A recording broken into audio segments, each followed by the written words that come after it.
can hear you, Twickenham. Let's give them a welcome, ladies and gentlemen.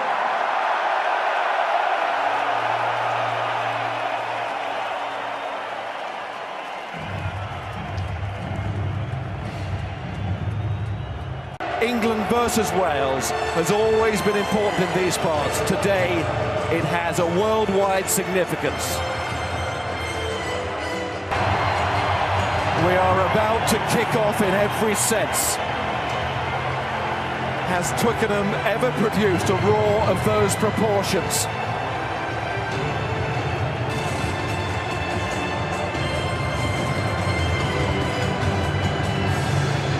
Here are the anthems, and they should be special. Ladies and gentlemen, please stand for the national anthems.